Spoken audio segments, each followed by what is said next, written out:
Da li su novinari subjektivno krivi ili profesionalno, objektivno odgovorni za sadašnju situaciju, pitanje je koje ponovo pokreće javnost. Ko stoji iza nerazjašnjenih ubistava, otmica, napada na kolege u Evropi? Kako obezbediti građanima pravo na istinu i profesionalnu medijsku uslugu? Saznajte u Slobodno Srpski.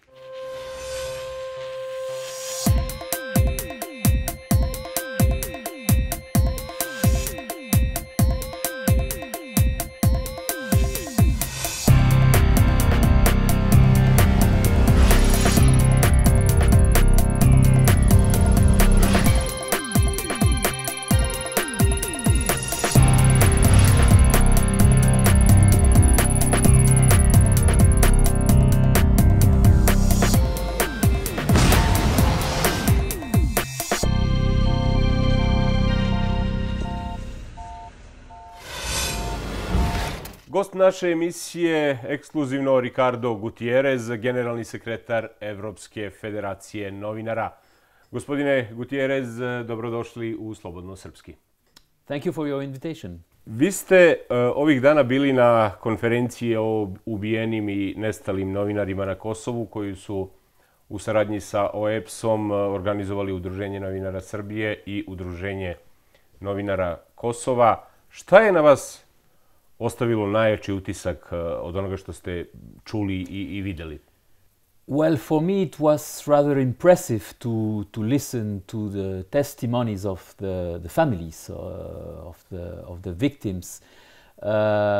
You know, it's we know the cases, we know the figures, but it's always impressive to meet the families and to have personal feelings about and to feel the way this is still so harmful for these people, and they do not have any reply, and for us it's reinforced the need for us to continue the struggle to have some progress on these investigations. I reminded some figures. Okay, we are talking about people, but I think it's also important to remind some figures. In Europe, we only have that's too much, but we only have 38 cases of impunity for murders of journalists or missing journalists, and 15 to 17 of them are cases from Kosovo. So it shows how huge is the issue. So for the journalist community in Europe, it's really important to progress in this issue in Kosovo. Jasno, ali ipak od tog broja 38, dakle, najveći broj je ovde na Kosovu.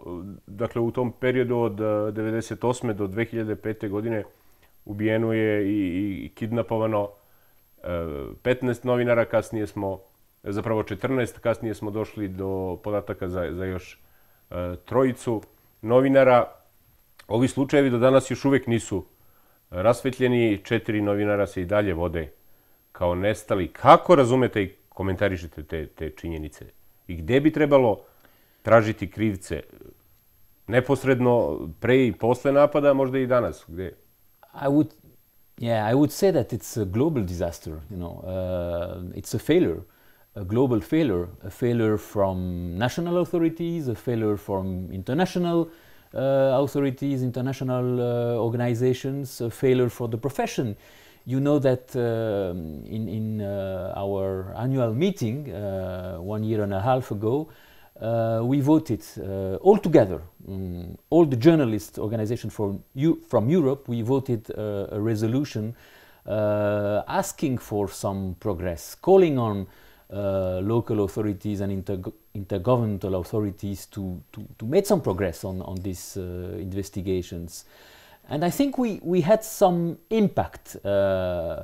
We contacted, that was an interesting experience to notice how the whole community of journalists in Europe decided to vote anonymously. You know, Russian journalists, French journalists, Belgian journalists, Nordic journalist organizations, all together anonymously. We voted a resolution tabled, submitted by our colleagues from Serbia and from Kosovo as well. So, jasno. Samo da stanemo ovdje. Pričat ćemo malo kasnije detaljnije o rezoluciji. Ajde da se vratimo na ove slučajeve ubijenih i kidnapovanih novinara. Kakva se zapravo poruka šalje novinarima i uopšte kosovskom društvu time što ubice i kidnaperi posle 15-20 godina su još uvijek na slobodi?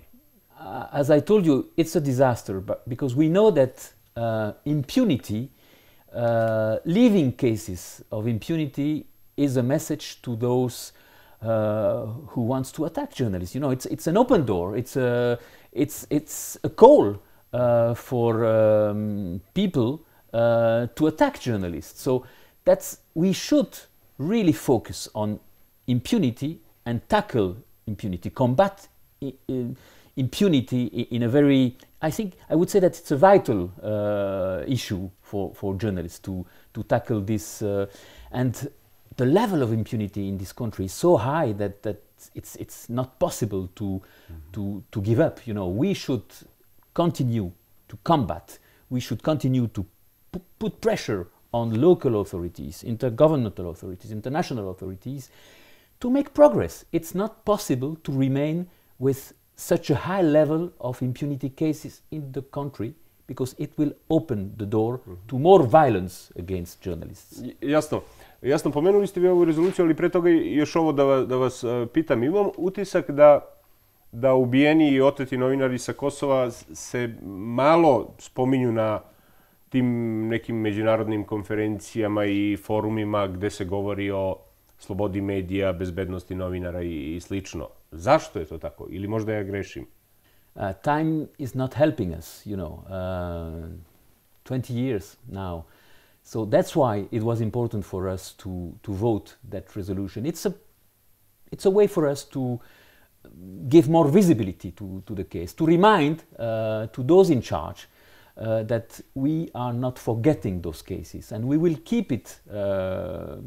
We will keep ongoing, and that's why also we reported those cases at the level of the Council of Europe. You know, we are part of reporting and monitoring dispositive system at the level of the Council of Europe, and we reported all those cases which are now registered as official. It's part of the 38 impunity cases I mentioned before, and that's a way for us not to give up, not to forgive those cases. So I think that public authorities now they know that we will keep on asking questions and putting pressure until we have some progress. Da, samo da još jednom ponovim za one gledalce koji ne znaju, dakle Skupština Evropske federacije novinara je usvojila jednoglasno rezoluciju o istragama ubistava novinara na Kosovu koji su podneli Udruženje novinara Srbije, Nezavisno udruženje novinara Srbije, Sindikat novinara i Udruženje novinara Kosova. Ovom rezolucijom se između ostalog traži efikasna istraga slučajeva ubijenih i nestalih novinara. Pomenuli ste da ste poslali tu rezoluciju mnogim institucijama. Kome konkretno? Jel ste dobili neki odgovor od nekog? We send it to the ULEX head of mission, to the head of UNMIC, to the president of the specialist chamber, the specialist prosecutor, the ombudsperson of the Kosovo specialist chamber, the president of the Republic of Serbia, Mr. Vučić, the president of the Republic of Kosovo, and the ambassadors of both countries at the European level. Some didn't reply at all. Nothing. No reaction from the presidents of Serbia and Kosovo. No reaction from the ambassadors. So I would say that the states, the governments, didn't react to our letter. Je li neko odgovorio? We got some replies. We got a reaction from the OSCE, the representative for the freedom of the media, the OSCE level, Mr. Harlem Désir. He, in a way, supported our call by tweeting, it was a public expression, so it was really important for us to be, he welcomed publicly our resolution, which is really important because it's a high-level person at the OSCE level, and that's really important. Then we had a reply, very formal, from ULEX. They just told us that, the reply was about the change of mandate. You have several mandates of ULEX, and in a way it was a way to tell us we cannot do anything about your cases. Our priority is not, or our mandate does not allow us to do more. And then we had a rather interesting reply from the Specialist Prosecutor's Office, explaining us that, and we maintained some exchanges with the prosecutor between, I would say, June 2018 and January 2019. Initially, he started by saying that, his mandate was to protect witnesses, or potential witnesses in this case, not to reopen investigations. And then, at the end, he accepted the idea to open a discussion with the representative of the journalist organizations from Kosovo and Serbia. So some progress, but the fact is that if you look at the cases, there is no real progress. Da, jasno, ali kako doživljavate to? Jedna od tačaka te rezolucije je bila da se pozivaju tužilaštva u Beogradu i Prištini da pronađu mehanizme za tu saradnju kad su slučajevi ubijenih i nestalih novinara u pitanju. Kako doživljavate zapravo to što niste dobili nikakve odgovore i kakvu to poruku zapravo šalje? Niti kažete da ste poslali ovdje i predsjedniku Kosova i predsjedniku Srbije tamo u Beogradu. I think that the real challenge is to find a way to make some progress. What we can experience from the past is that it didn't work. The international investigations with international police dealing with the cases, it didn't work. We've been losing time, we've been losing energy, so we need a new form of action. I strongly believe that the solution is based on two trends, and I'm not pessimistic. I think that we need increased cooperation between Kosovo and Serbia, real cooperation, judicial and political cooperation, because this is based on political will. And then we need to improve the level of rule of law in both countries. This will help to get more results. Jasno, a šta, planirate li vi kao federacija nešto dodatno da uradite sad i šta dalje preporučujete kolegama, posebno novinarskim udruženjima ovdje na Kosovu da rade po tom pitanju? Our capacity is rather limited. We are just a professional organization, a trade union confederation, so we represent journalists, but we don't have power to to push... Jasno, ali možda da im jednomesečno pišete pisma, pa možda će da im dosadi pa će da odgovore ili da nešto kažu. U tom smislu vas pitam. We've been doing that most and we are ready to do more. I think if at the local level we find a mechanism to bring more cooperation, we will be part of this. So the European Federation of Journalists is ready to help. But you cannot expect from us to take an initiative because we are not the ones, controlling the situation. A šta mi treba da radimo ovdje? Naša udruženja? I think continue to put pressure on those in power. The issue depends on those in power in both countries. So I said during the conferences we had here in Kosovo that I'm very proud of the action of our member unions in both countries. You know, the Association of Journalists in Kosovo and the associations and the trade union in Serbia, they managed to put their power together, you know, and to have a cooperation. Because this is not an issue about, it's not an ethnic issue, it's not a national issue, it's a journalistic issue. Journalists should be protected. And we proved, we demonstrate that journalist organizations from both countries were able to, you know, fight together to get the truth. I think it's a really good example for politicians. I ask them to follow the example of journalist organizations. We were able to do that. We were able to have a joint, a common request.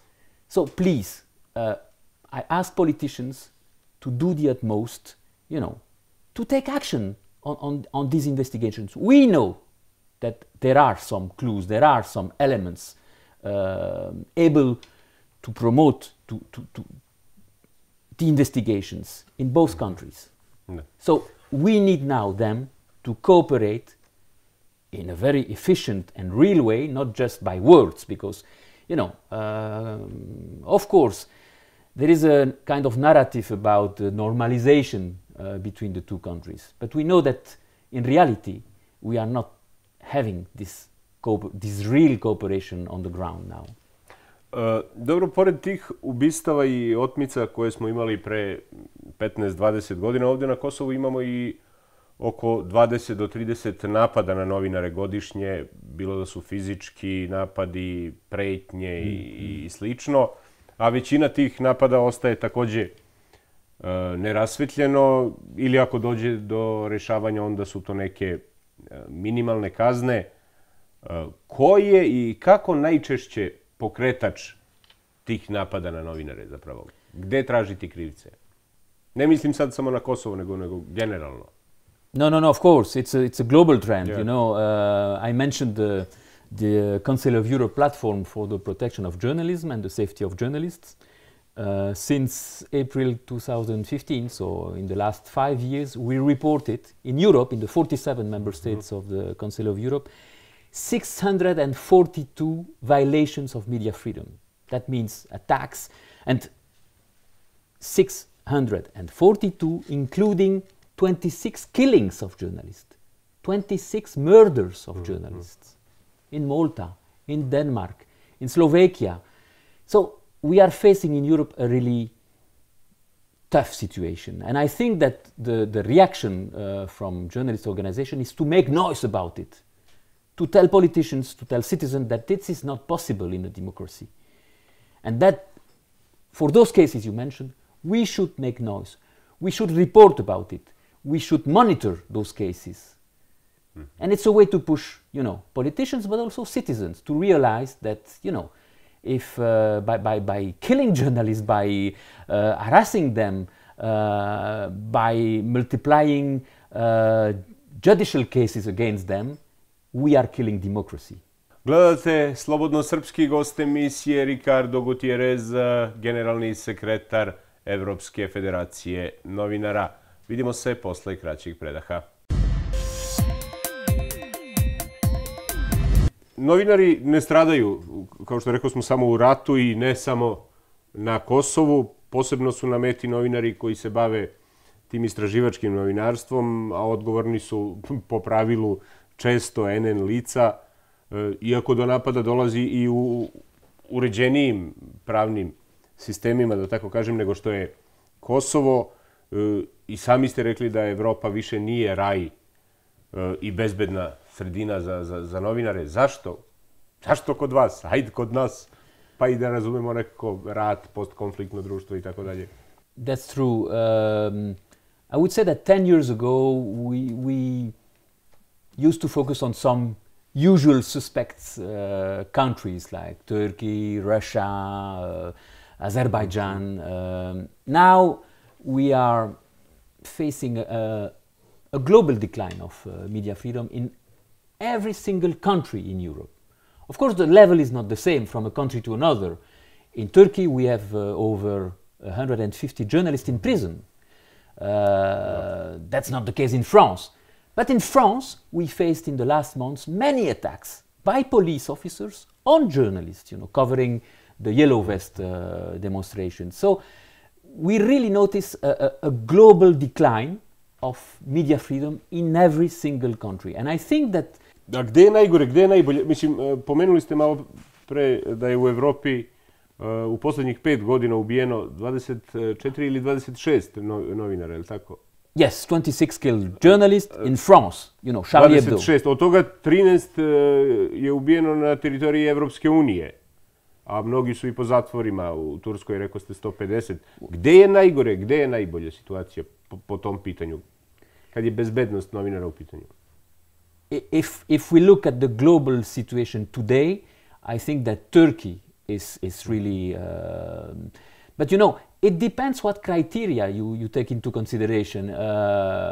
Turkey is the worst Kad su nerasvetljeni slučajevi napada, odnosno ubistava novinara u pitanju. Dobro, Kosovo je za sada na prvom mestu. Well, Kosovo is the worst.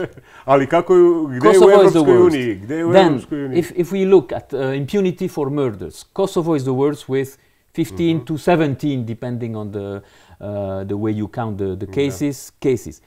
Then Ukraine, 7 cases. Russia, 6 cases. Turkey, 4 cases of impunity. Azerbaijan, 2 cases. And then a number of countries with just 1 case, like Malta and so on. So that's for impunity. But, one major issue, which is not maybe reported in a very precise way, is the global trend of self-censorship.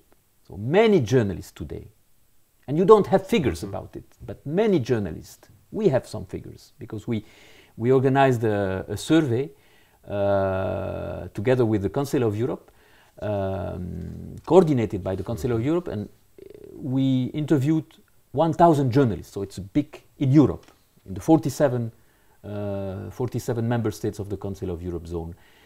And a third of them admitted they self-censor. They are, they are not reporting the whole story. With several degrees, it's not just hiding things, but, softening some stories. A gde je, u koju kategoriju danas spada zapravo autocenzura? Je li to psihološka kategorija i dalje ili neka druga? It's very broad.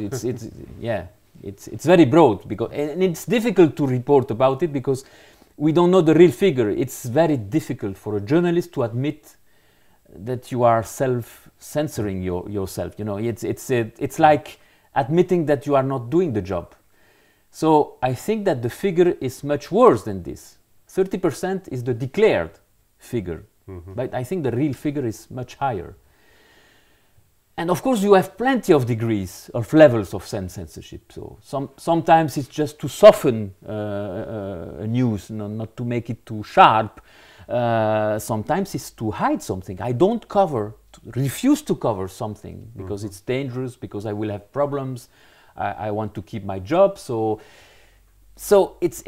but this is also very worrying for our democracies. So it's, the attack on media is not just about journalists in prison. Journalists in prison is something easy because it's visible, but I would like to raise the point of some invisible threats against media freedom. And these are the most dangerous because it's not visible. We don't know about it. But it's a danger. Da, to svakako utiče na tu slobodu medija. Kako stoji region Zapadnog Balkana zapravo? Odnosno, kakvi su trendovi kad je sloboda medija u pitanju? As I told you, the trend is a decline. Of course, the level of France is better than the one in the Balkans, but I can say that globally the Balkans is a very difficult zone for journalists we cannot say that journalists, are able to do their job in a normal way in the Balkan zone. Of course not. It's very difficult for them, and for many reasons, Sometimes external reasons, Journalists are not responsible for the lack of media pluralism, you know. Jasno, ali ajde da se da prokomentarišemo stanje u Srbiji, a kasnije i na Kosovu. Prema izveštaju Reportera bez granica o slobodi medija iz aprila ove godine, Srbija je pala za 14 mesta u odnosu na prethodnu godinu, tako da se sada nalazi na 90. mestu i uvrštena je u nebezbedne države za bavljenje novinarstvom. Šta kažu vaša saznanja kad su medijske slobode u pitanju? I šta je zapravo doprinelo tome da Srbija postane, kako se navodi, nebezbedna zemlja za novinare? I don't like this kind of rankings because the situation from a country to another, it's very difficult to compare, you know. As I told you, is it better to have journalists in prison or journalists who are not able to do their job because they self-censor themselves? So it's at the European Federation of Journalists, at our level, we do not do any ranking. What I can tell you is that media freedom is declining. Ja sam vam rekao, nego sad analiziramo. Na osnovu i vaših saznanja, verovatno i pratite i to. Ovo su Reporteri bez granica, oni su uradili to. I da li to stoji? We do reports, country reports, but we don't provide rankings.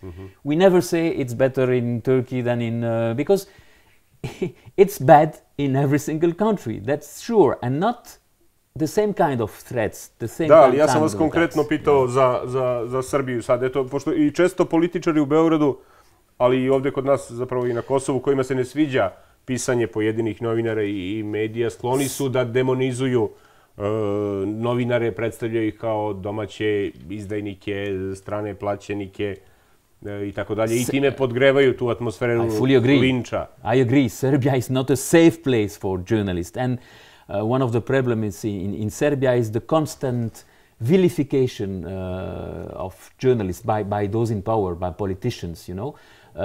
But that's not only in Serbia, but that's typical from certain countries. And the danger with this is that by demonizing journalists, it's like a kind of delegitimization, you know. People don't recognize journalists as actors. Znači, to postoji zapravo i u Evropi, odnosno u razvijenijim zemljama to, da novinaru kažu ti si izdajnik, ti si ovakav, ti si onakav. In the US, you know, it's Donald Trump tactics, you know, but also Orban tactics, and many politicians are, you know, blaming journalists, and I think it's useful, very useful for them, because journalists are supposed to be counterpowers. So those in power, they have an interest to weaken the counterpowers, and it's more than weakening us. It's delegitimizing us. So we are not those, we are supposed those acting in the public interest, but those in power, they depict us as political activists, you know, opponents. I'm not an opponent, I'm just here to make those in power accountable for their acts. I don't care if it's right-wing or left-wing government. My task as a journalist is to ask you, you know, to be accountable for your decisions and to help citizens to make their own opinion, not to you know, tell the opinion to citizens, to tell them what they should think, but to help them to think by themselves. Da, a kako da se zapravo novinari i mediji zaštite od tih i političara i tih samih institucija koje ih ugrožavaju u tom profesionalnom obavljanju posla, da kažem? I think that we need solidarity within the profession more than ever before. So it's really important for journalists. I always tell this to you know, journalist students. Please become a member of the union or the association, because we are attacked, we are in danger, and we need more than ever before solidarity, professional solidarity. And it's not about, as I told you, political stands or positions. We all need to be together to protect our values, which are not political values, but professional values. You know. Da, ali eto, ajde da se vratimo na stanje u Srbiji. kad su te medijske slobode u pitanju. Jel vi kao federacija, Evropska federacija novinara, dobijate neke žalbe, nekakve prijave iz Srbije možda, što od medija, što od možda građana, političara, opozicionih i tako dalje, na medijske slobode u You know, for the national issues, we used to rely on our national members. So for any case happening in Serbia, we will consult immediately UNS, NUNS and SINOS, you know, our three member organizations in the country, and we rely on them. We know that they are professional organizations, they are defending the professional values, and it's not us in Brussels. You know, I'm not going to decide alone in Brussels what is good or bad in Serbia. I will immediately consult. Ali na osnovu tih žalbi možete da stvorite neku sliku o stanju tih medijskih sloboda, problemima i tako dalje. Pa to vas pitam. It's definitely bad. Kako generalno ocenjujete? It's definitely bad. And of course, we will give support to our affiliates, national affiliates, to help them solve the situation or propose any initiative. But the initiative should not come from Brussels, you know, from the central office of the European Federation of Journalists. SINOS, UNS and NUNS, they know better than us what to do in Serbia. And if they need support, I will provide support. If they need international, you know, if they need me to make noise at the European level, I will make noise for them, but based on their instructions or their advices. I'm not going to decide, you know, what is better for Serbia. They know much better than me because they have members, they have affiliates. The European Federation of Journalists, we have 71 members, which are national organization of journalists. Through these members, we represent 300,000 journalists. But who knows the 300,000 journalists, our national members? So in any case, you know, we rely on our national members to act in a better way, to react to media freedom issues. Dobro, Kosovo je na toj rang listi Reportera bez granica na 75. mesto i napredovalo je za 3 mesta u odnosu na prošlu godinu. Kako ocenjujete ovaj napredak ako imamo u vidu da nisu rasvetljena ovo ubistva i otmice novinara o kojima smo govorili, a to se uopšte i ne pominje u tom izveštaju, na primjer, kao i u mnogim drugim izveštajima? As I told you, I'm rather skeptical about these lists and these rankings, and I don't know. When I listen to my affiliate in Kosovo, I don't think the situation is improving. It's still bad.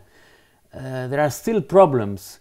So I know that some organizations like Reporters Without Borders are providing, or Freedom House, are providing these lists of these rankings.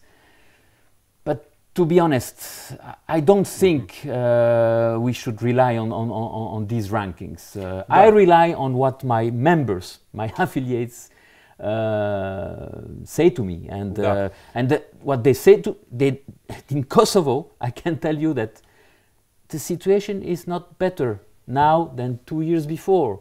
So I'm skeptical about those rankings. Dobro, ali i na ovoj konferenciji je bilo reči o tome da iznete su zapravo brojne kritike na račun međunarodne zajednice, odnosno brojnih međunarodnih institucija i organizacija, da su malo učinile, odnosno da i malo čine kad je u pitanju rasvetljavanje ovih ubistava novinara i otmice.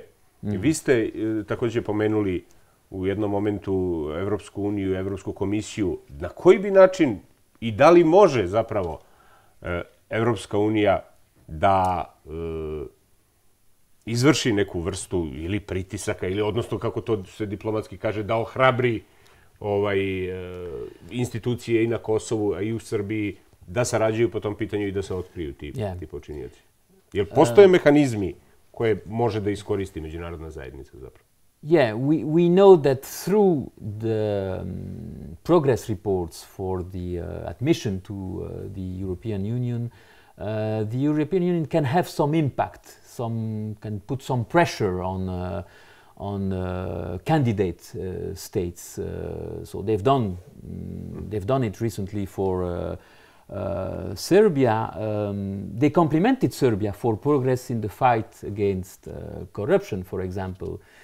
But I don't think that Serbia and Kosovo as well are doing enough regarding freedom of the media. So that's still a big issue for both countries. And yes, I believe that European Union should do more, should put more pressure on both countries, to push them to improve the situation of the media.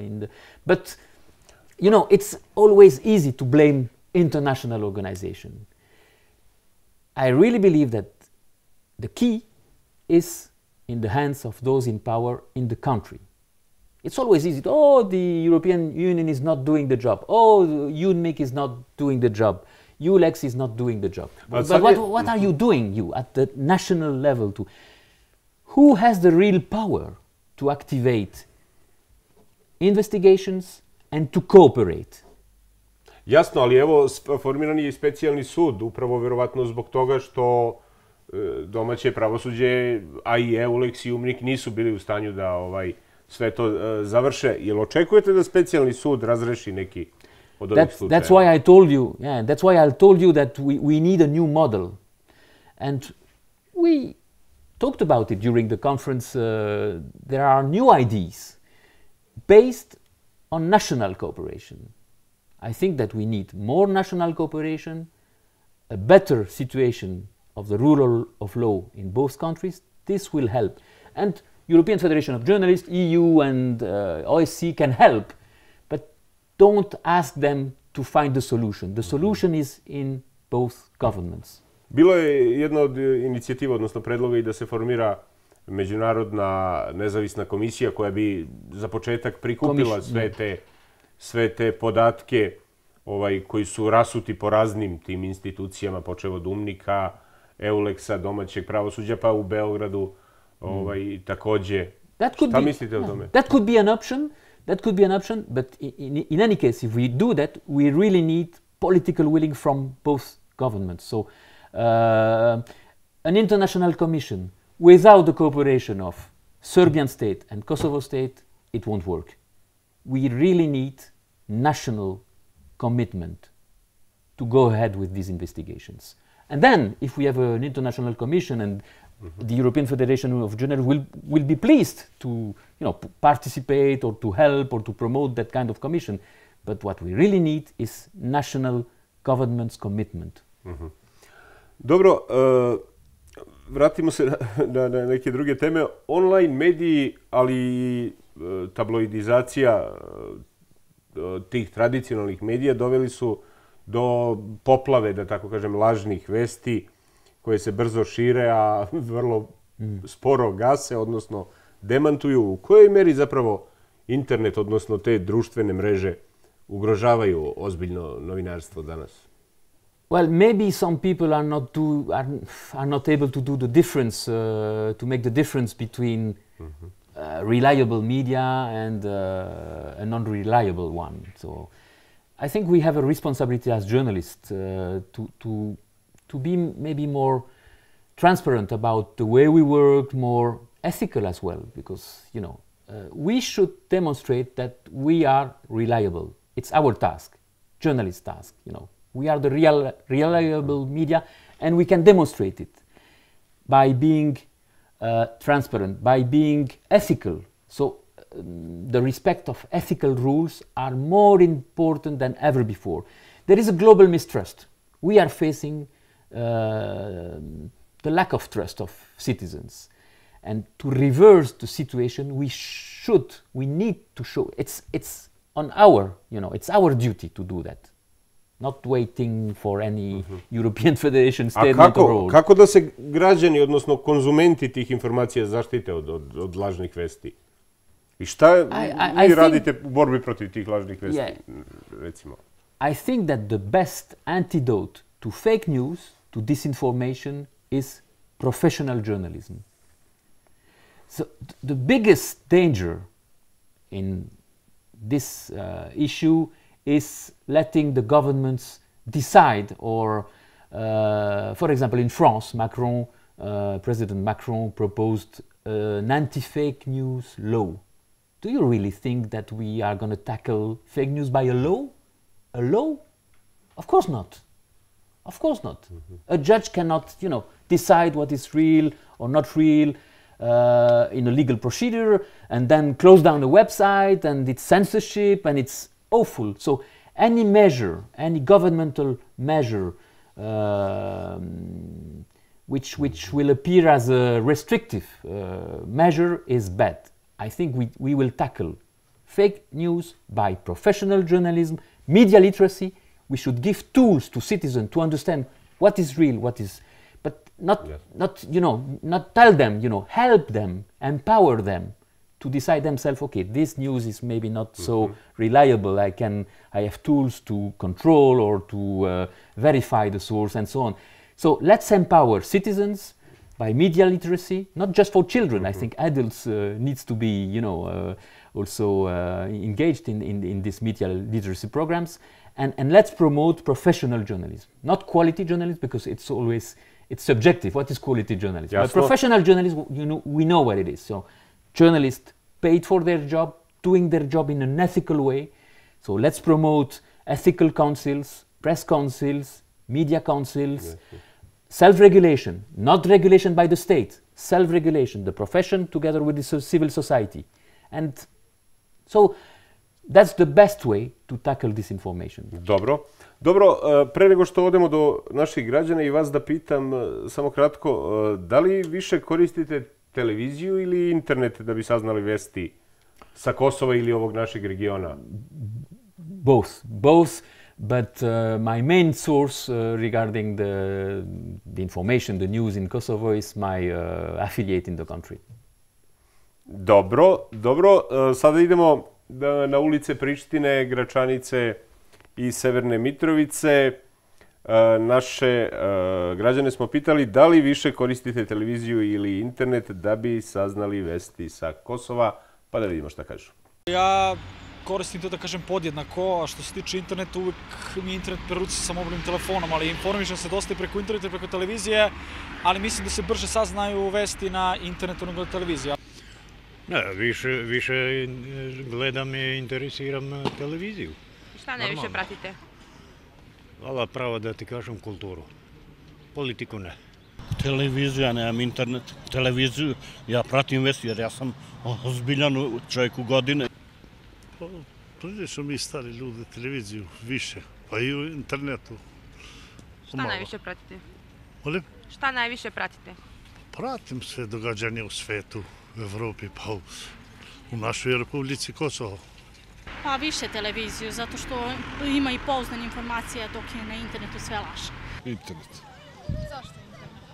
Pa nekako, televizija je politička organizacija, jel? A internet je opet, možeš da komuniciraš sa svima, i sa opozicijom, i sa vlasti, i sa... Internet. Zašto? Pa telefon, brže preruci, tako. Ja kao ličnost ne verujem više ni političarima, ni televizijama, samo verujem sebi i mom radu i mojim familiji. Televiziju. Zašto televiziju? Zato što ne znam sa internetom da radim. Pa koristimo internet više. Šta najviše pratite? Pa pratimo događaje koji se razvijaju u toku dana i tako redom. Pa koristimo i preko televizora, ali najčešće na internetu, sada na društvenim mrežama postoje sajtovi svih naših kosovskih televizije. Pa uglavnom internet. A zbog čega? Pa smatram da mlađe generacije više koriste internet od televizije i od same te tehnologije. Moja generacija više televiziju nego internet, jer ipak trebaju biti naučari pri sebi, tako da pratim internet, a televizija je televizija. Tako da više televiziju nego internet. Više koristim televiziju. Zašto televiziju? Pa televiziju smatram, na internetu piše ko šta hoće. Kome šta odgovara. A televizija opet, i tu se piše, ali ipak je sigurnije. Dobro, gospodine Gutierez, evo vidjeli smo i čuli šta kažu naši građani. Mlađi koriste internet, stariji gledaju televiziju. Zapravo čini mi se da većina prati internet, neki i ne veruju nikome. A kakvi su trendovi zapravo u razvijenijim zemljama Evrope? Da li su televizije, novine i časopisi otišli u to starog gvožđa, odnosno u istoriju? I šta kažete na ovo što smo vidjeli? Well, it's similar in every single European country. You know, young people used to consult news on online tools or online website more than on traditional broadcasting.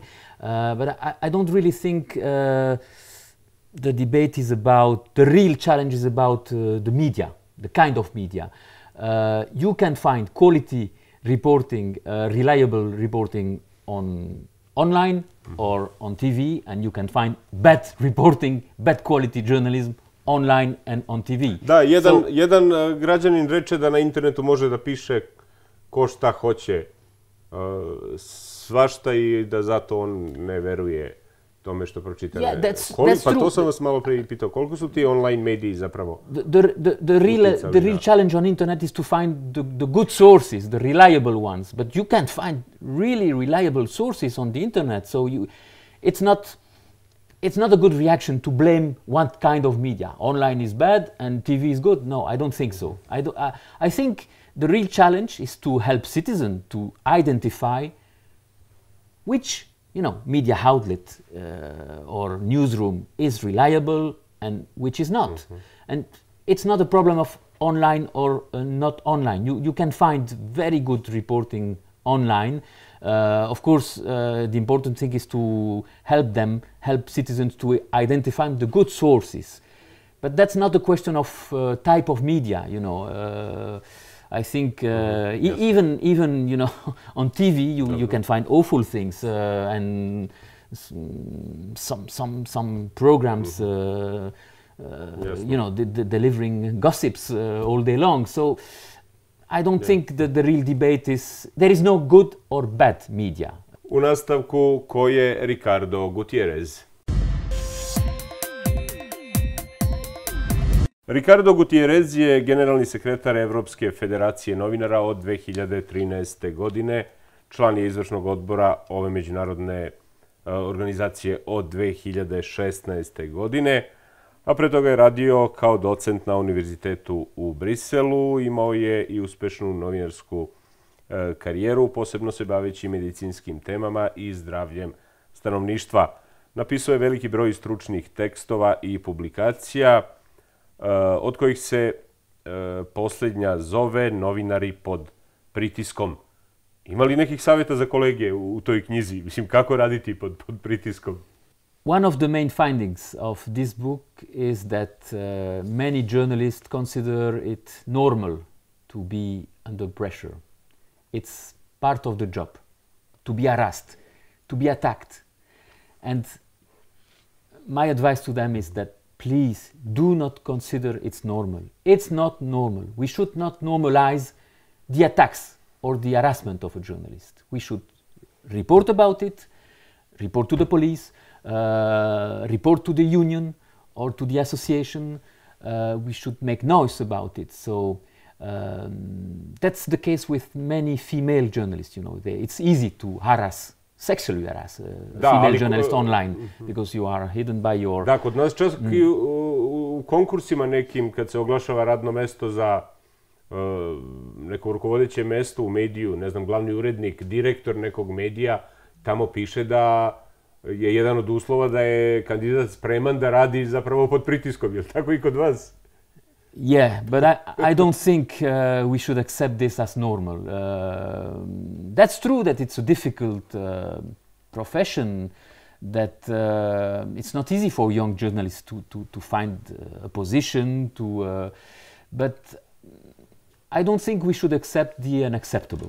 A dobro, kad kažete novinari pod pritiskom, na koje sve pritiske mislite? Od koga ti pritisci obično dolaze i kako treba novinare da štiti od tih pritiska? From the managers, from politicians, from police, from judicial authorities, from citizens. Sometimes citizens are blaming you as a journalist because you are, sometimes telling the truth.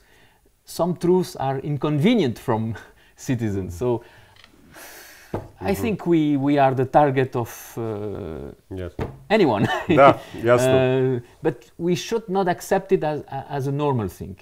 We are doing the job. A je li to rezultat te sve masovnije autocenzure o kojoj smo i pričali malo? Exactly. It's something we should not accept.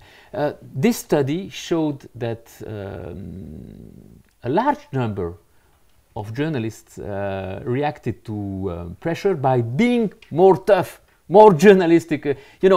That's the good reaction. Okay, you are trying to harass me in order to silence me. I will be more vocal. That's the way you can protect yourself, by doing your job in a tougher way. Being more journalist, that you want me to be silent, I won't be silent. That's the good reaction. It's not easy. That's why you need the support of colleagues, of unions, associations. That's why it's so important, in my view, to have this professional solidarity. We are all doing the same job. We used to develop a cooperation program between Russian and Ukrainian journalists just after the annexation of Crimea. So it was a very difficult moment. And the name of the program was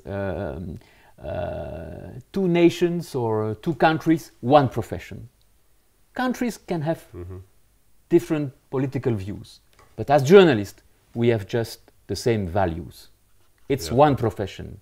Dobro, evo bližimo se i kraju. Jeste vi prvi put na Kosovu? No, my second time. I've been delivering training to journalists, European journalists in Kosovo a few months ago. And it was a really nice experience with Serbian journalists from Kosovo, journalists from Albania, and from Turkey. So it was a training co-organized by the UNESCO and the European Federation of Journalists. Dobro. Dobro, vi sad živite u Briselu. Šta znaju ljudi u Briselu o Kosovo i koliko ih uopšte interesuje stanje na Zapadnom Balkanu? I work in Brussels, but I live near the German border, so 100 kilometers from Brussels. How people see, I think maybe not, people in Brussels are not focusing on Kosovo in particular, but I think they really understood, they know that the stability of this region, this global region, the Balkans, is important for the stability of the whole Europe. And that's why the EU, the OSCE, and the Council of Europe, many intergovernmental organizations are so involved or are following the situation in the country. Because we all know that if we want a peaceful future for Europe, we need peaceful context in the Balkan region. A piše li se o Kosovu u evropskim medijima i kako? U kom kontekstu je zapravo plasirano? Not enough, no. That's true. It's not... in the European Union, most of the media, and that's related to the crisis in the media sector, many newsrooms do not have now international departments, covering the whole... A mi ovdje na Kosovu ponekad pomislimo da smo centar sveta i da svi misle samo o nama. Svi Srbi i Albanci. So that's excellent. That's a better situation than in the rest of Europe, indeed. Da.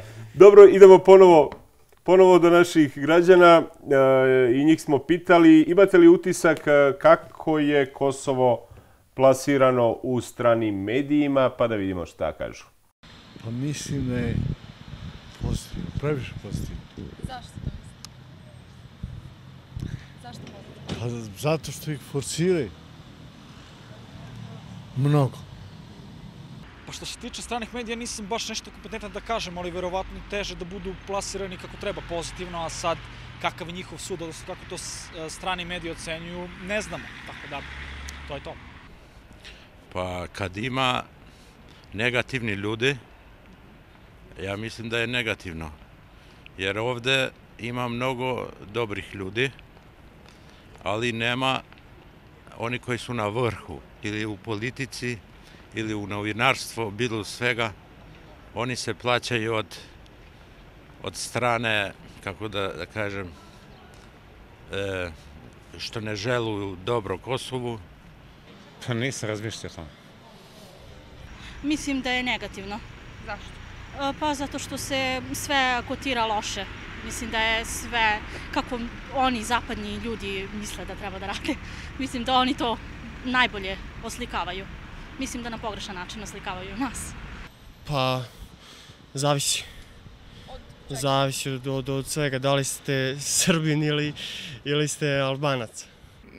Pa, mislim da je negativno. Zašto? Pa, zbog trenutnih situacija koje se dešavaju ovde na Kosovu. Pa to je relativno. Ima i dobri i loši vesti. Negativno. Zašto? Pa ne bi, to je malo širi pojam, ne bih sada ulazim u to, ali negativno u svakom slučaju. Kako da vam kažem, negativno je za mene. Zašto?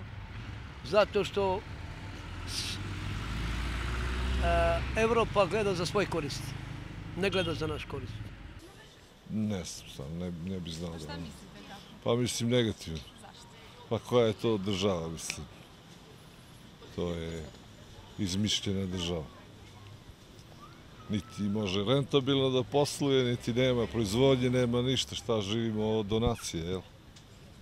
To je to. Dobro, gospodine Gutierez, evo vidjeli smo i čuli šta kažu naši građani. Uglavnom misle da se negativno zapravo piše u stranim medijima o Kosovu, ali kao što rekao smo, ipak nismo centar sveta. Medijsku pažnju posljednjih godina kada je Kosovo u pitanju okupirao je taj briselski dijalog koji su iza zatvorenih vrata vodili do pre godinu dana predstavnici Beograda i Prištine uz posredovanje Evropske unije. Jedna od glavnih zamerki tom dijalogu je da je bio netransparentan. Šta novinari mogu da urade kako bi u interesu javnosti razotkrili šta se krije iza scene, odnosno iza tih zatvorenih vrata? Jer vidjeli smo da sve tri strane, uključujući i Evropsku uniju, imaju svoje priče, različite uglavnom o tom dijalogu. It's not just about Kosovo, you know. When you cover things from your desk, from your newsroom, without never being on the ground, you have a distorted view of reality. So my advice to European journalists would be, please, come to Kosovo, discuss with people, with colleague journalists from Kosovo. I think it's really important for our colleagues based in Brussels not just to rely on press statements from the EU or from governments, but the real picture, you know, it's not about being positive or negative. The real job of a journalist is just to reflect the truth. And to reflect the truth, you need to meet people on the ground, not just to work from your newsroom like many journalists. And it's not a choice. For many journalists, it's an obligation. They don't have resources to travel, to meet people, to spend time, because that's also a problem. Now, some journalists, they have to produce 4, 5, 5 pieces of journalism a day. How can you do quality journalism when you are submitted to such an intensive production? So that's my advice. Please come to Kosovo, visit the colleagues, talk to people, and you'll have the real picture. Gospodine Gutierez, hvala što ste bili gost emisije Slobodno Srpski. Thank you for your invitation. Gledali ste i slušali Slobodno Srpski. Budite sa nama i sljedeće nedelje na vašoj omiljenoj televiziji. Slobodno Srpski ili kako god želite pišite na e-mail adresu slobodnosrpski@gmail.com ili pošaljite pismo na Medija centar Čaglavica za emisiju Slobodno Srpski. Prijetno!